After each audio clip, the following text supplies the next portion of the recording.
thank you, Adam, for your time. I wanted to chat with you. We're here at the PGDC meetings in Winnipeg, and you have taken over the wheat breeding program that was run by legendary plant breeder Pierre Huckel.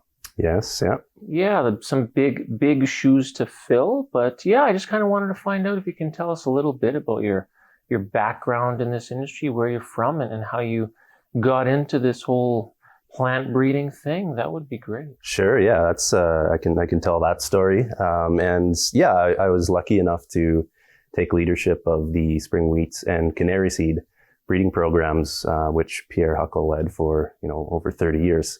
And Pierre is still involved in breeding of specialty wheats, some Triticale as well. And he's been invaluable for me as I've gotten more comfortable in this role. And so, yeah, my background, I'm from Brandon, Manitoba originally. And I was interested in plant genetics as I went to university here in Winnipeg at the University of Manitoba. In the summers, I was looking for summer jobs, and I happened to get a position at the Brandon Research Centre, the Agriculture and Agri-Food Canada Centre there, working for a barley breeding program led by Dr. Anna Badia. And that was a really pivotal moment in my life and career, because I realized I loved plant breeding, and it connected my interest in genetics with agriculture. And so I kept going back there every summer during my undergraduate degree, and then decided to pursue a master's in plant breeding and genetics at the University of Guelph, where I worked on soybean. Following that, I worked for AAFC a little bit, and then an opportunity came up to pursue a PhD at the University of Saskatchewan in wheat breeding and genetics.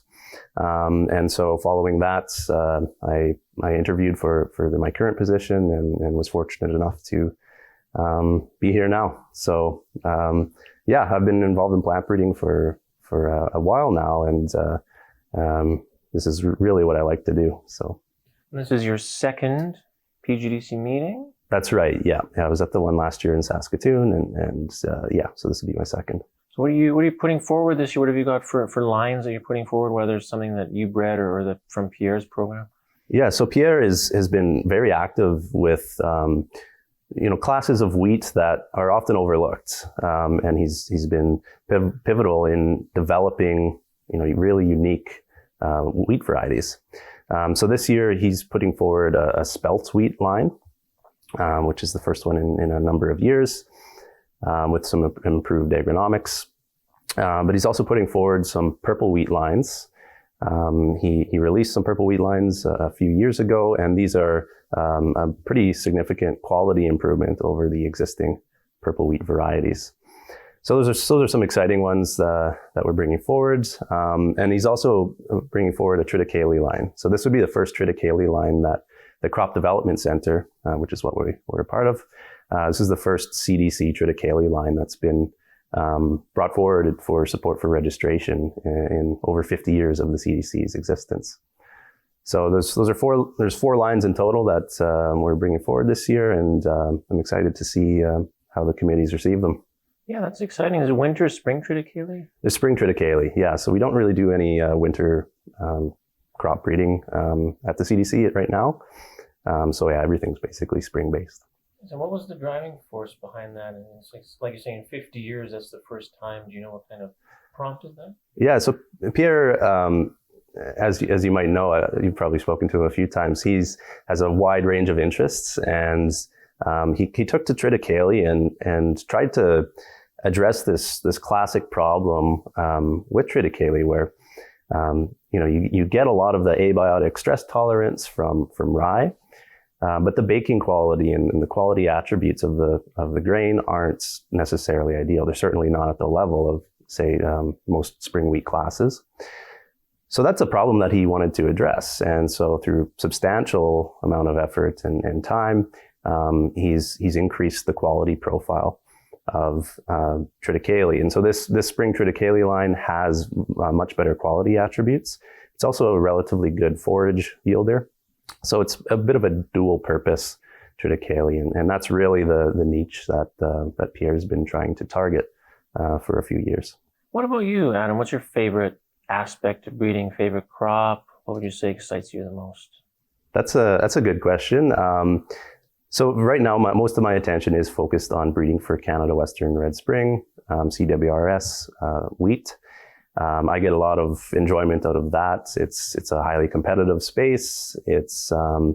But we can put a lot of effort and resources to trying to develop those next really impactful varieties to support Western Canadian agriculture. So I enjoy that. I really love the management, the operation of plant breeding programs. I get a lot of satisfaction from that. So the crop type, in some ways I have some preferences, but it's not the most important aspect for me. I've gotten to be more familiar with Canaryseed since being in this position, and there's a whole other set of challenges with dealing with a crop like Canaryseed as compared to some of the more commonly grown cereals. So yeah, crop type, I can work with almost anything, but I do like to work with the cereal crops for sure. And you are 33 years old now.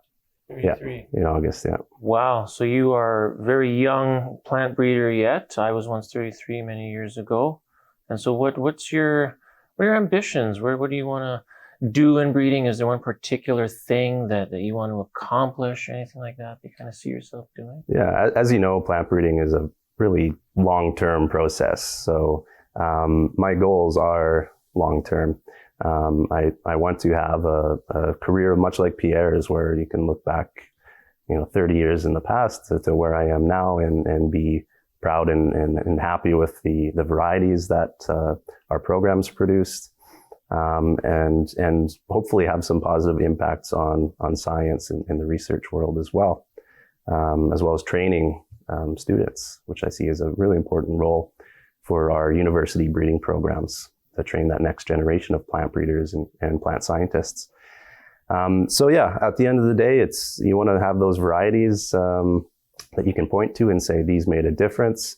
But there's also a lot of people involved in this space. So I'd like to have a positive impact there as well.